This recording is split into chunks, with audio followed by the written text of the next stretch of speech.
कल से जियोपॉलिटिक्स में सिर्फ एक ही न्यूज चल रही है। यूएस ने वेनेजुएला पर अटैक करके प्रेसिडेंट मड्यूरो को अरेस्ट कर लिया। पर सच ये है कि ये स्टोरी एक रात की तो है नहीं, 25 साल की प्लानिंग का ये रिजल्ट है। वेनेजुएला तो कोई नॉर्मल कंट्री है नहीं, इसके पास वर्ल्ड के सबसे बड़े ऑयल रिजर्व्स है। एक्स्ट्रा हैवी क्रूड ऑयल जो स्ट्रैटेजिक और एक्सपेंसिव रिफाइनरीज मांगता है। 2000 में प्रेसिडेंट ह्यूगो चावेज ने ये कहा था कि ऑयल तो वेनेजुएला का है, अमेरिकन कंपनीज का नहीं। रिजल्ट्स, एक्सन मोबिल, कोनोकोफिलिप्स जैसे यूएस जायंट को बाहर निकाल दिया और यही से यूएस वेनेजुएला की दुश्मनी ऑफिशियली स्टार्ट होती है। चावेज के बाद आया निकोलस मडूरो। यूएस ने उसे डिक्टेटर डिक्लेयर कर दिया था, which actually he was.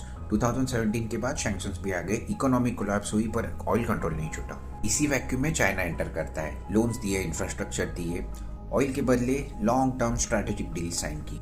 Venezuela धीरे धीरे चाइना रशिया कैंप में शिफ्ट हो गया। नवंबर 25 में साइलेंट डेवलपमेंट होता है। यूएस और international investors Venezuela opposition leader Maria Machado से मिलते हैं। मीटिंग का टॉपिक होता है oil sector reopening, future investment और post Maduro Venezuela. Trump era में ऑयल और पॉलिटिक्स का गैप ऑलमोस्ट कम हो गया।